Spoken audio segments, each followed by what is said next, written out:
And when Greg tells me to start introducing people, I will.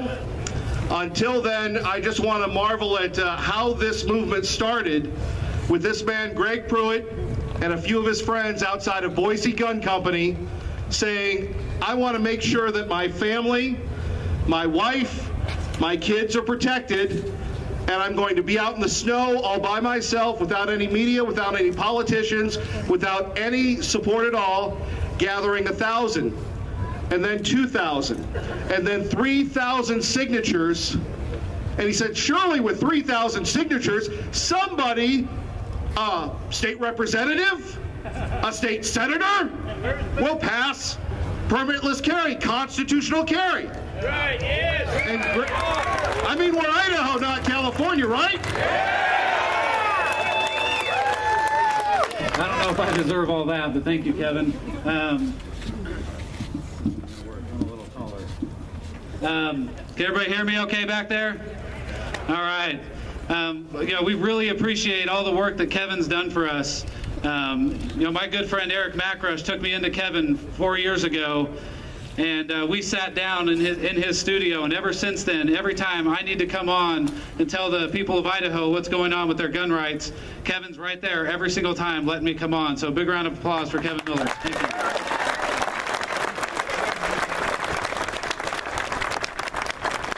We want to give a big round of applause for the Boise Police Department for providing security for us today. Thank you.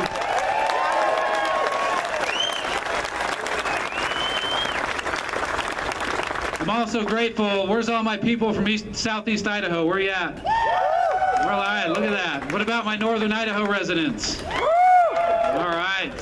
So that's incredible that they've taken the time, and everybody knows in Idaho in February, it's a real gamble whether or not you're going to make it up here and make it back home. So God bless them, and thank you guys all for coming up. Thank you. We also want to thank our guest speakers, one of whom I think is still missing. Is he here? Okay, he's here. Oh, there he is. All right. And also, another big thanks to our attorney, Alexandria Kincaid. I don't know where she is. I know she's running around here somewhere.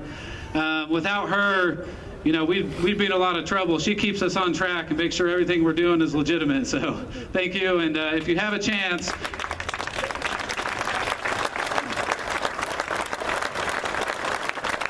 if you have a chance, buy her book. She didn't want to come here and sell her books. I told her to because it's an excellent book. So anyway, I'm plugging her book for her. It's called Infringed. Yep, we'll get the info later. Last but not least, Kevin says this is all about me, but honestly, the one person that I couldn't have done any of this without, and that none of this would be possible, is my wife, Kristen. Thank you to her.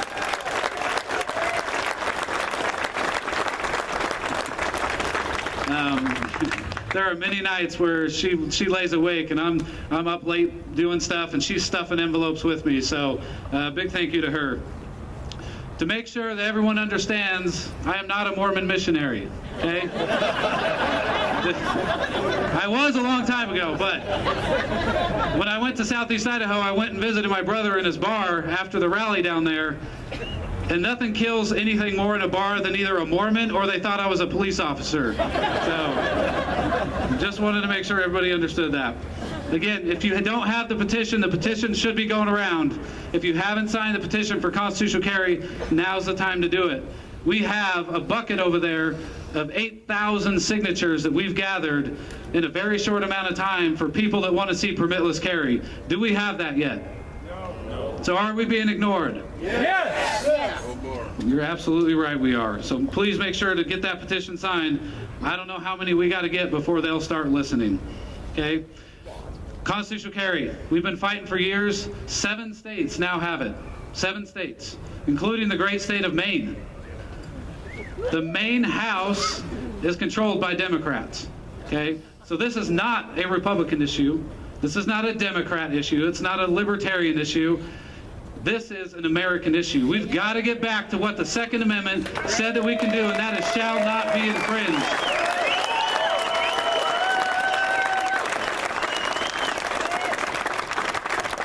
I don't know about the rest of you, but I'm sick and tired of watching Idaho fall behind on gun rights, among other things, especially on gun rights. That's why we started this organization.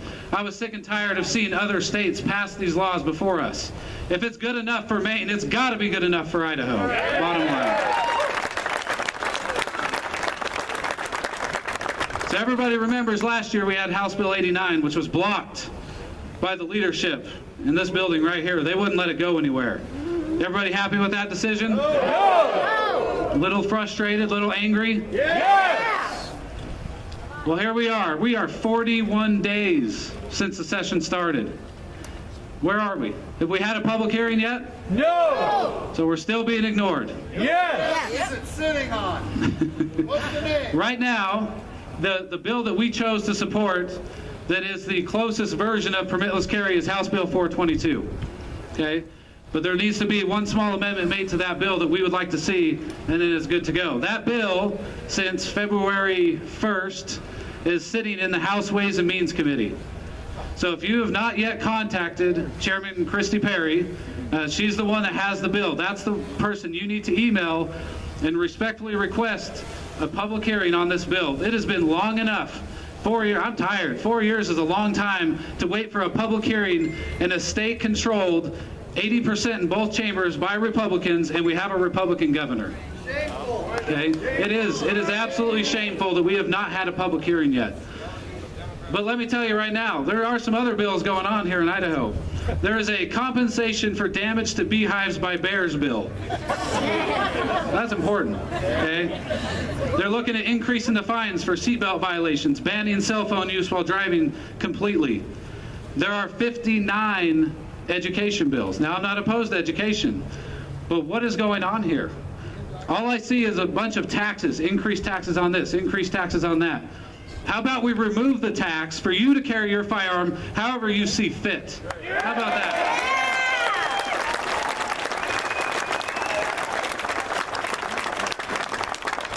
Kevin's right. We can't do this without you. I can only do so much. They need to hear from you from their own districts. Is there anybody here that happens to be from, oh, I don't know, Speaker Becky's district? Anybody? No? It's a pretty rural district. That's all right. The one thing that seems to be the biggest problem here in the state, and they're all going to disagree with me, but I know you guys will agree, is this dang secret gun committee. This thing's got to go. Yes! It's got to go. We don't need to have committees killing gun bills in the back so they can put cover for Republicans that don't want to vote for real gun bills. That's really what this thing is about. And it's got to go. This secret gun committee is no good. You don't deserve to have gun bills that you want to have heard killed behind closed doors. That's D.C. politics, not Idaho politics. Yeah!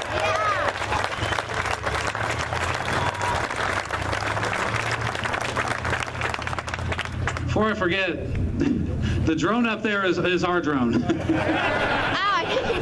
I promise you that is not a government drone. Please don't shoot it down. But we're really excited that you guys all came out here. This is really, truly humbling. You know, God gives me the strength every day to keep going. There are so many days when I just go, man, what do we have to do to win? What do we finally have to do to win? And it's you guys coming out here. It's the emails, the phone calls, all the letters that we get all the time that really keep us going. So we really appreciate everything you guys have done for us. Again, we want to welcome our next guest speakers. Kevin's going to be introducing them. But thank you so much for coming out, supporting your gun rights, and let's make 2016, let's make Idaho the next state to get permitless carry. Thank you. He's with the Idaho Freedom Foundation, the Idaho Reporter, and when you hear stories on the news or on the radio about waste, fraud, abuse, secret committees, it's because Wayne Hoffman does the investigating with his fine staff. He and Greg have come together with Alexandra Kincaid to try and figure this thing out. But to figure out the Byzantium that is Idaho government, it takes a very special individual to do so. A great champion of liberty and freedom, our friend Wayne Hoffman from the Idaho Freedom Foundation, everyone.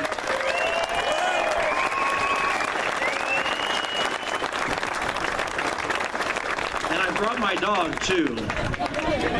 This is Lando. There's more freedom in his right paw than there is in a lot of legislators in that building behind us. I got to tell you, it is so, I have to repeat what Greg said. It's very important. You have no idea. My staff and I spend a lot of time at the Capitol, and we find ourselves beating our head against the wall a lot, because you'd think that conservative principles would carry the day in a state legislature that's 80% Republican, but it doesn't. And there are times when I leave and I'm walking back to my car and I feel, man, it can't get any worse than this. And then one of our friends, one of our supporters will call or email or text and tell us we're doing a great job and how important it is for us to be at the Capitol each and every day.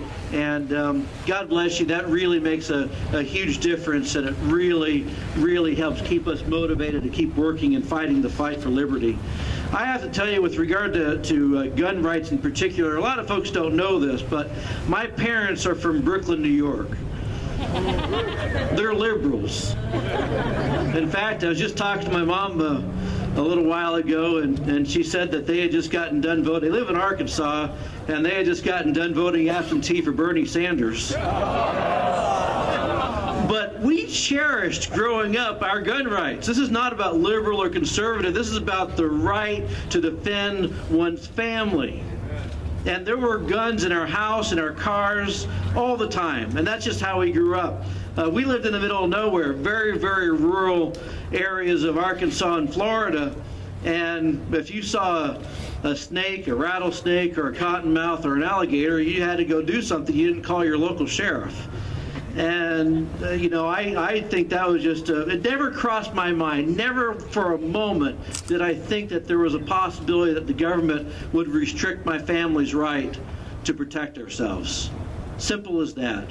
It's something that's American, that's born in the blood, that's key and integral to our lives, our existence as a free society. The Idaho Freedom Foundation is 7 years old. And what my organization does is fight each and every day and defend freedom in that building back behind us. And as Greg was saying, it's amazing the number of bills that get introduced that expand government control over our lives. Bills that expand the welfare state, that raise taxes, that make determinations about how you should live and how your family should live. And Republicans and Democrats vote for it in unison, and it gets signed into law by the governor. All of this is stuff we try to fight, and we try to promote conservative solutions and Idaho principles.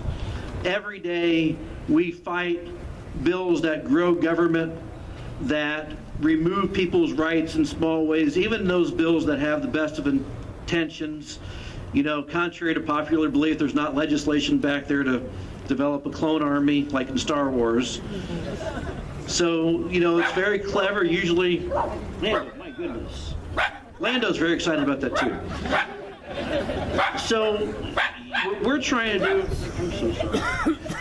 He was so good until just now. What we're looking for is a legislature that will not grow the entitlement state, will not regulate businesses, will not regulate behavior, create new classes of crimes, and bow down to the whims of the people in Washington, D.C. And what we're also looking for are bills that shrink government, leave people alone, and let them live their lives.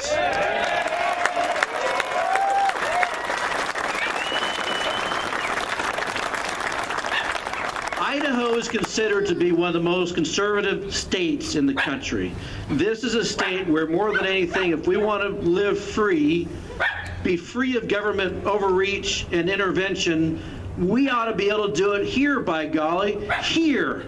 We can live anywhere else in the country. We have chosen to raise our families and run our businesses and live our lives in this state. This state should be the emblem of freedom at all levels of government.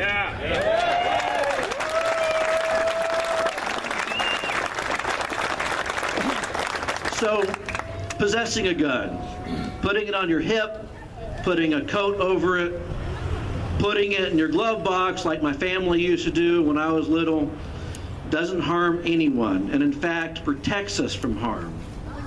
And why should the politicians of the state of Idaho deny us that privilege?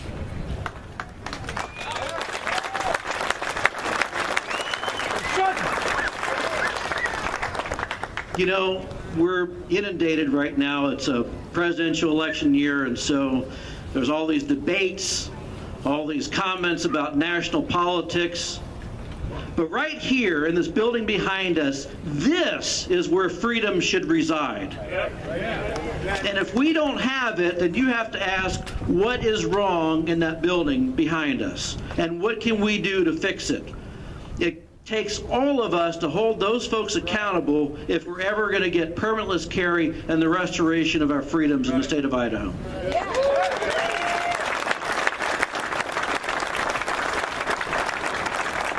But I think there's something more. Everyone looks at Idaho. In fact, I get phone calls from reporters all over the state, and they'll ask me about some legislation that's pending. And sometimes I get calls from reporters in other parts of the country, and they'll say, well, that's a very liberal bill. It certainly wouldn't pass in a state like Idaho, would it? And I'd say, well, what makes you think that? And they'll say, well, because your legislature is so conservative. And I'll say, well, what makes you think that? And they'll say, well, it's mostly Republican. I say, well, that's true, but that doesn't mean it's mostly conservative. It's very Republican, but beyond that, it's not very conservative. But here's the deal. Here in this modern era, the 21st century, with all these proposals out there to expand government, to find new ways to control our lives, to have the federal government decide for us how we live, what we do, the way we eat, the way we sleep, the way we breathe, all that stuff being handed to us by government officials who believe in the nanny state. No way.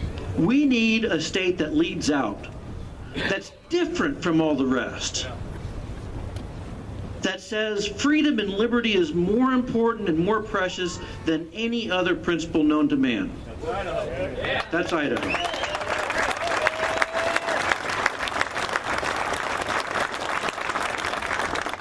And if Idaho can't pass permitless carry, other states will look and say, well, we can't either.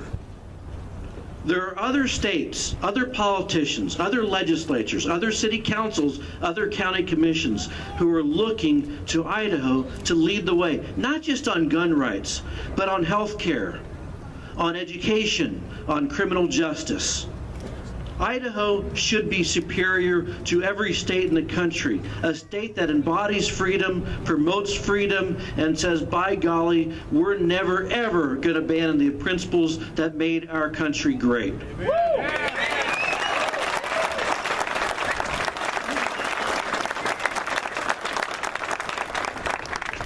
Greg mentioned before the super secret gun committee. I've been around this building for 20 years. And so I talk about the secret gun committee, and I have legislators, oh, it's not secret. I say, well, who are the members? Well, we can't tell you. Well, let's see some committee minutes. Well, we don't have them.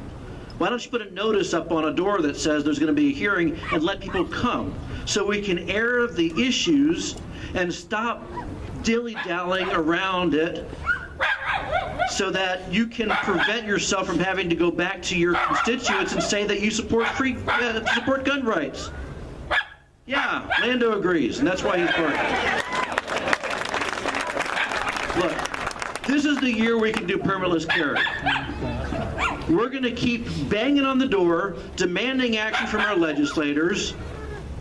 We're going to see to it that we get a hearing for our legislation. If we don't, we'll make sure that our voices are heard at the ballot box.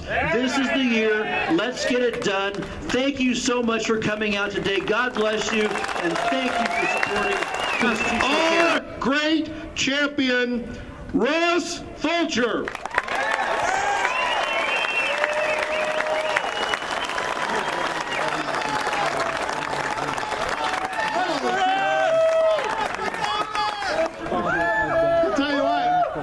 am excited to be here, and I am comforted with the knowledge that if I was... I'm going to pick this up here. Is that better? I am excited to be here, and I am comforted with the knowledge that if my name was Hillary Clinton, none of you would be here.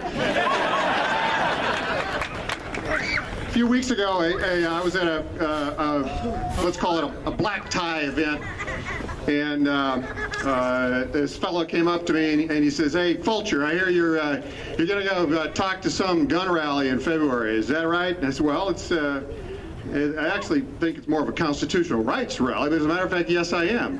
And he says, "Well, you know what? You need to be careful, because if you're going to be running for office again someday, you got to be careful with who you hang out with, and there's some questionable characters there." And that was the perfect opportunity for me, of course, in which I could respond and say, "Well, listen, if I was too concerned about hanging with questionable characters, I would not be here with you." Okay. So let me just be very clear and say to you, I am honored to be here. Thank you for the invitation, Greg, and I'm honored to be here with all of you.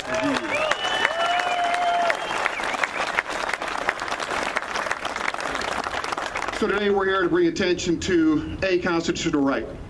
In this case, it's the Second Amendment right. More and more, our government and our media continues to try to convince us that citizen access to firearms is a problem, and it's the cause of so many tragedies, that the availability of firearms is detrimental to public safety, and that we just need to be sensible and trust government to protect us. Okay, so let me get this straight. This is the same government that's passing down to our kids and allowing the pass down of our kids and our grandkids some 19 trillion in debt and counting. This is the same government that is promoting an open border policy that basically is the same thing as an open welfare policy. This is the same government that is even refusing in some situations to even acknowledge there's a thing called Islamic terrorism. In fact, they've allowed a nation of Iran, the number1 sponsor of worldwide terror, the ingredients to have a nuclear weapon, plus some $100 billion. And they expect us to trust them for our personal protection? No! So forgive me for being just a tad skeptical, but my friends, show me anywhere in history where there has been a disarmed citizenry where it works out well for that citizenry. Never has. It never has. Now, I realize that we're here focusing on permitless carry, not ownership rights in general, but make no mistake, a permit is a restriction. Yep. And that restriction, that permit, is also a monitoring tool. Yep. You ever notice that these well-publicized shootings that you see on the news always seem to happen in the no-gun safe zone? So look around at the folks standing around you. What do you think the chances are that we would have a shooting here today? Folks, we might be in the safest place in Idaho, right here, right now.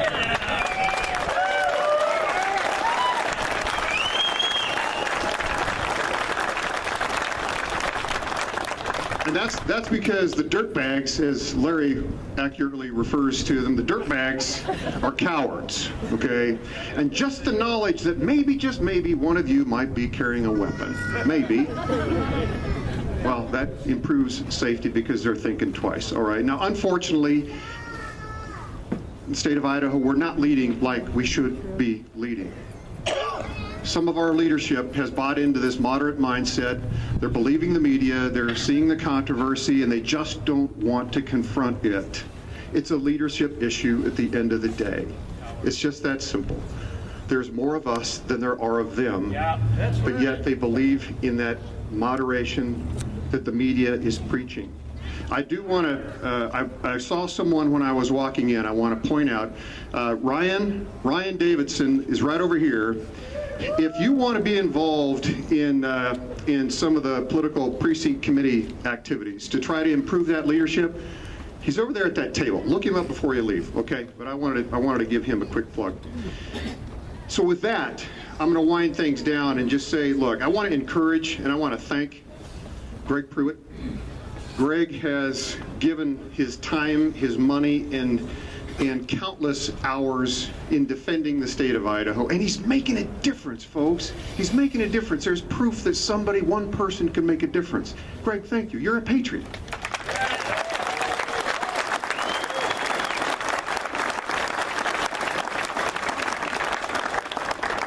I want to encourage and thank Wayne Hoffman. Not so much Lando, but Wayne.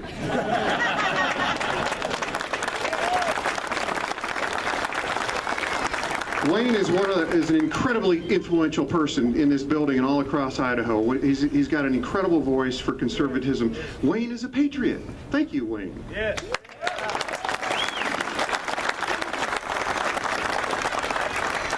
You haven't heard Larry Pratt yet, but you're about to. I want to thank Larry for his work. He's dedicated a lot of his professional life to defending freedom.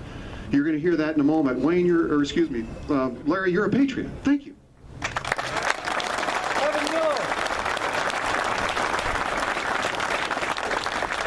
And Kevin Miller gives us an alternative to the mainstream media on 580 KIDO. Kevin, you're a patriot, my friend.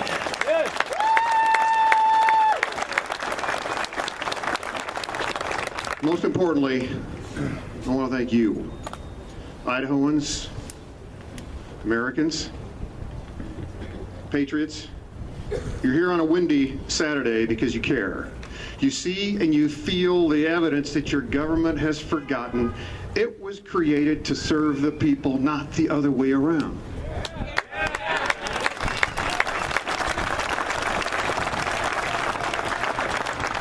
I encourage you to stand firm and hold your head high. You are doing so with the knowledge that you're defending that foundational premise for the freedom, the liberty, and the security that created these United States. That freedom, liberty, and security that our forefathers died to obtain and to maintain.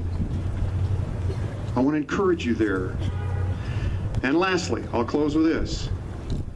Always remember, appropriate gun control means use two hands, all right? And don't trust a government with a weapon if it won't trust you with one. God bless you. There is one man who has championed this battle across the country, whether it's in presidential politics, whether it's fighting state legislators, all for the right to keep and bear arms. That is Larry Pratt, Executive Director Emeritus, Gun Owners of America, everyone.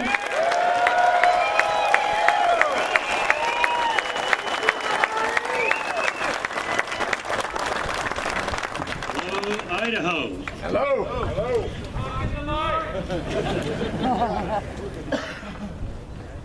Really appreciate seeing so many people here.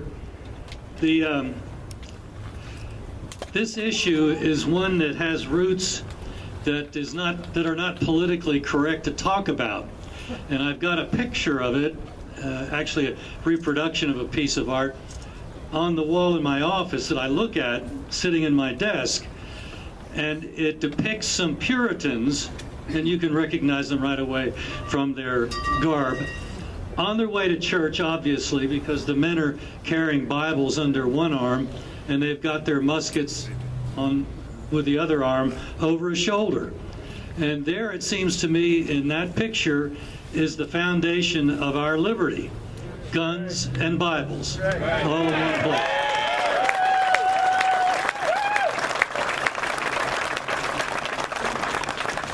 Oh, I know that so many of you have been on pins and needles for this announcement, Hillary Clinton has won the Nevada caucus. So, hooray! Yes, I'll convey your good wishes. Well, gotta have some news. Isn't it interesting that a right, even enunciated and protected in the Bill of Rights, I'm thinking of the Second Amendment, for some reason has become one that needs permits, whereas it would be quite outrageous if the media were to be subjected to the same procedure that we are. I think everybody here would stand with them against any kind of registration, any kind of permits on the prior permission for the exercise of their right. But somehow the Second Amendment is supposed to be different. Well, people can get killed with guns. Yeah, and what about Hitler's speeches? Were they just vanilla? Nothing happened because of what he was preaching? I don't think so. No, I think the way we combat evil is by us being able to have effective means, and certainly asking the very people for which we have a Second Amendment to protect us from the government, somehow they're going to determine whether or not we can have a gun and whether we can carry it and under what circumstances. You know, that's only a difference in degree from what was happening in other dictatorships and totalitarian countries. And we shouldn't stand for it. And we should tell, well, not me because I don't live here, but you all should tell the folks inside that they don't make Idaho look good when they're behaving like San Francisco or New York City. It's really kind of embarrassing.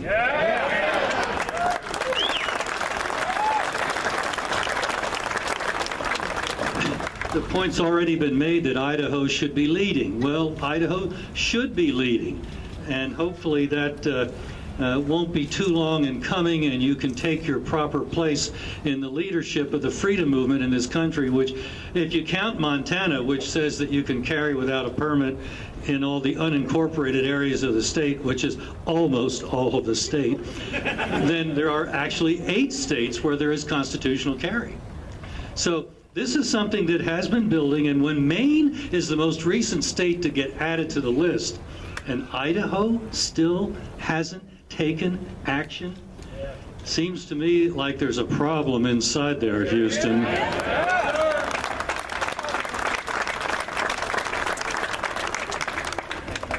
You know, part of this control mentality is, if I could talk about something that bothers us a lot in Washington, is this whole idea of the background check. And somehow that's going to keep us safe. And the powers that be were trying to expand it, as you may recall, after Sandy Hook, and that somehow a guy that murders his mother to get her guns is going to be stopped by a background check. But that's the way so many people think who advocate gun control, if I can use the word think in that context. The fact of the matter is that background checks apply to me selling my .38 to my next door neighbor, but apparently they don't apply to the federal government selling 50 cows to the Mexican cartel.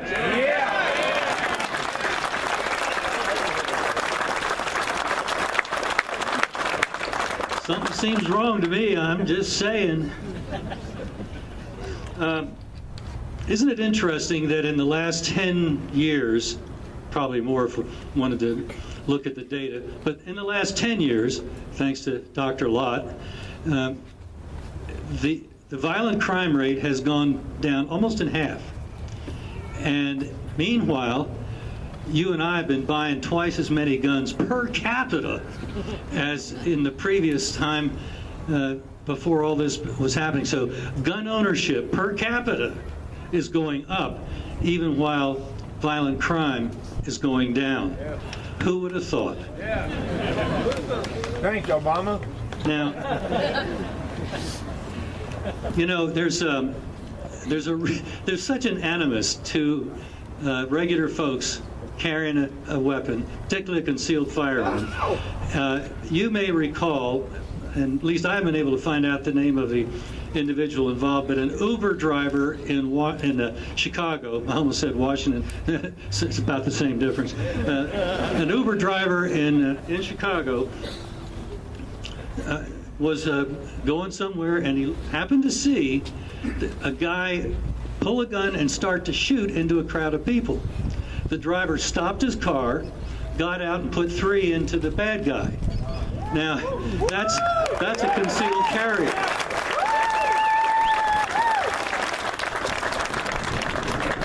The cops got there, but sometime after, which is not a knock on the cops. That's just a statement of fact that bad guys don't usually wait for the cops to get there before they start doing their bad stuff. And that's why it's so important for folks like us to be able to be there with the right stuff at the right time. We're the first responders. Are we going to be armed when we respond, or is our first response going to be something like this?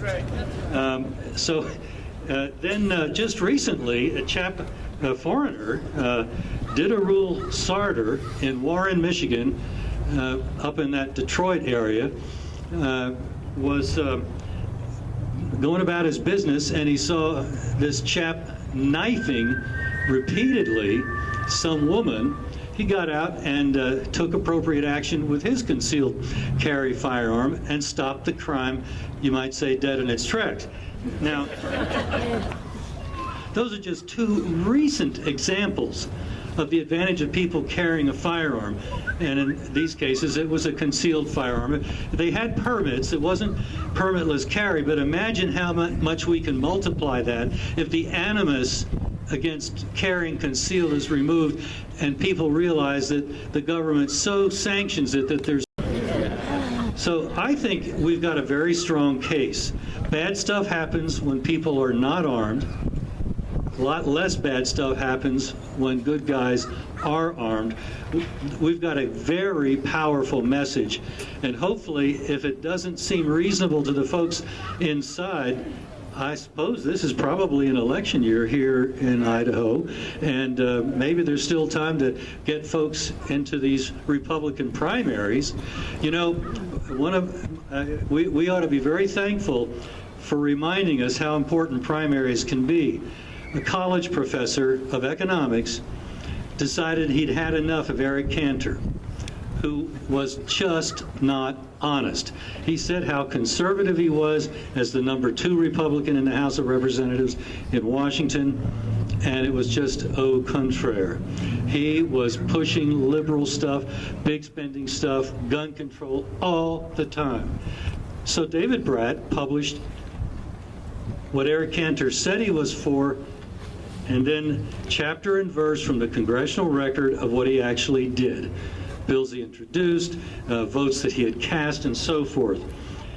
Well, when he circulated that around the district, he only spent around $150,000 against Eric Cantor's $10 million.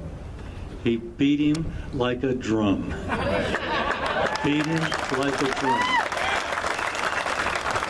And I'll bet you there's some drums inside that are just waiting to be beaten. Because they don't seem to be with the beat just yet. So maybe it's time in your primaries that these folks get a message that you're really serious about the Second Amendment, and if they don't get serious about it, they can go reflect upon it in private life. I wish you well. Thanks very much.